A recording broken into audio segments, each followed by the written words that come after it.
natin. Okay. Pa-interview ka. Pa-interview. Nag-option ka.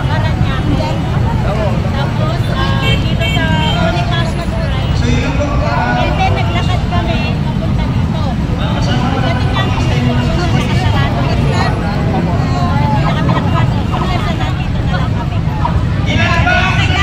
Tuloy ang birthday ni Tatay Sigong. Tuloy na tuloy.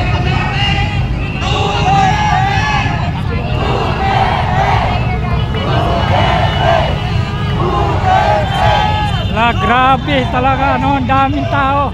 No, grabe yung celebration ni Tatay Digong. Ang daming dumalo ng celebration niya. Ayan, no? Ay buhay sa ating mga dugong.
Tawagan po natin ang kapatid nating Muslim para po mapunahan.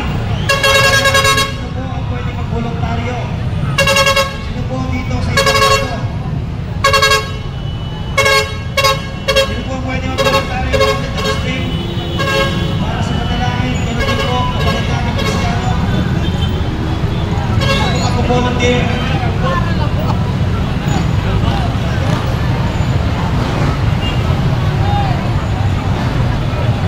Okay, mga kaibigan, ibigay po natin mula sa ating kapatid na Muslim ang kaindig na mga namin.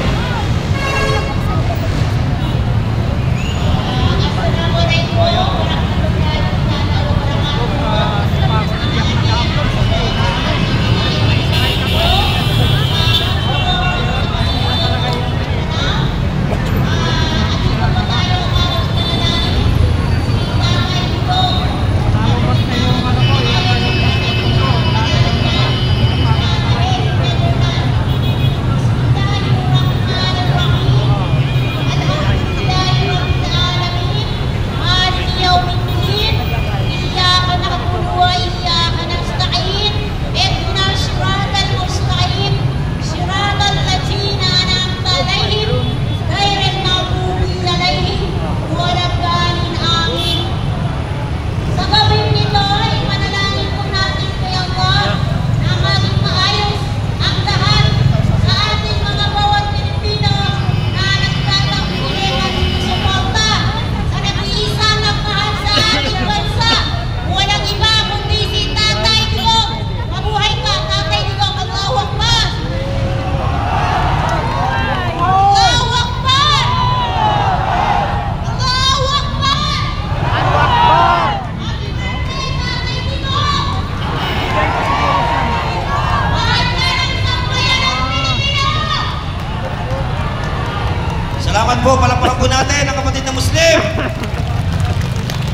po, niluluko ang araw na ito ng enemy.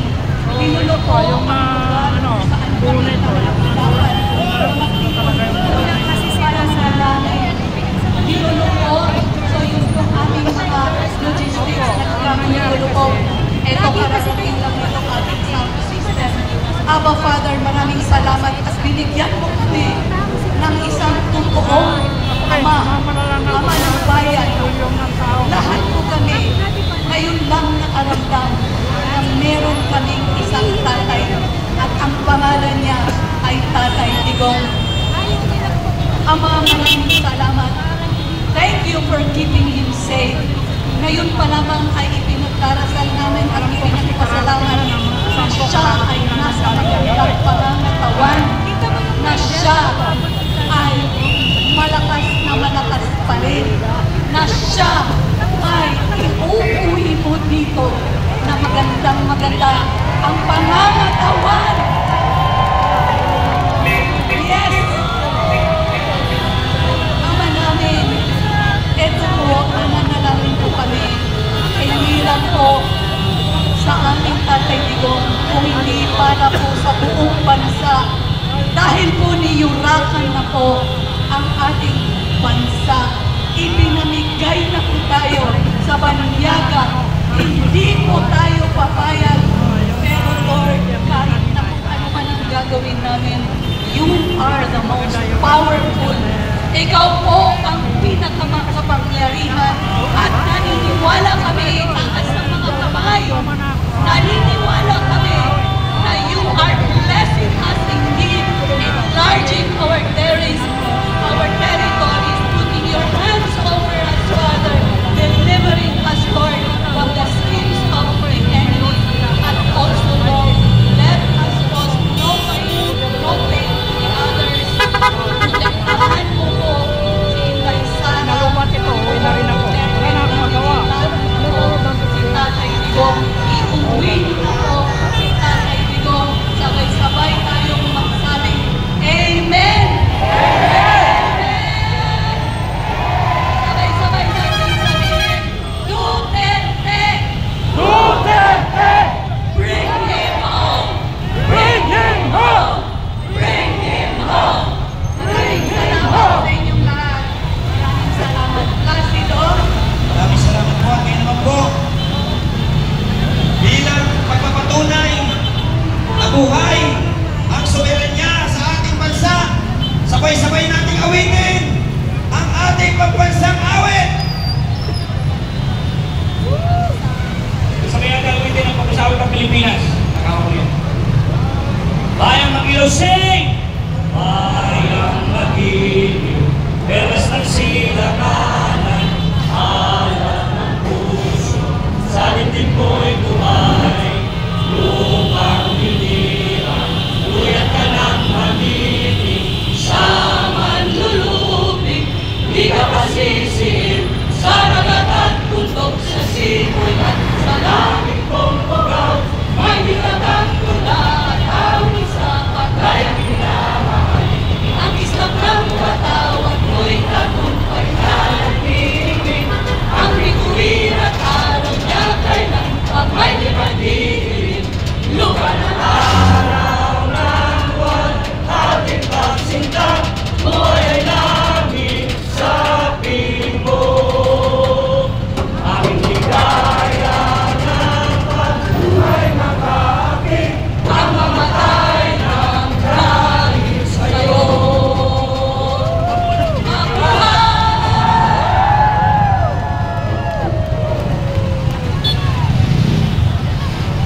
Mga kababayan, sabay-sabay natin itaas ang ating kanang kamay at bunumpa sa ating bayan, Pilipinas. Pakita natin ating pagkatunay na Pilipino, huwag natin kalimutan kung sino tayo at para saan tayo. Ito pa yung lumang panatang makabayan na hindi po binabago-bago ng sino mang mga leader natin. Alright, so sabay-sabay po tayo, taas po ating kanang kamay. Panatang makabayan, iniibig ko ang Pilipinas.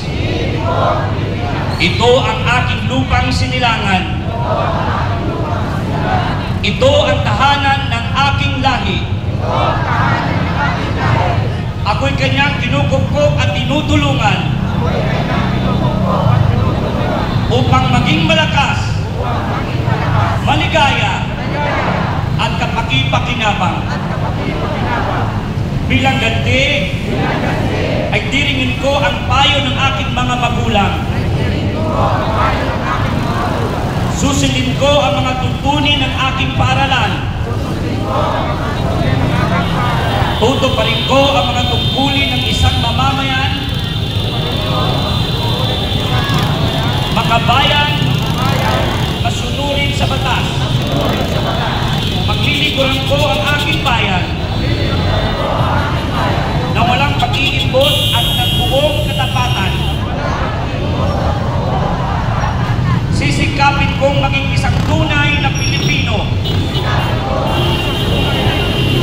sa isip, sa salita, at sa gawa. Mabuhay ang Pilipinas! Mabuhay si Tatay Digong! Mabuhay ang Pilipino! Mabuhay tayong lahat! Malaya tayong Pilipino! Maraming salamat, palapakan po na ang mga sarili natin. We would like to welcome you all. On behalf of the OFW, sir, you go ahead. Magandang gabi po ulit, mga kababayan. Ang dahilan po ng ating pagparito ngayong gabi ay upang ipakita ang pagmamahal sa ating dating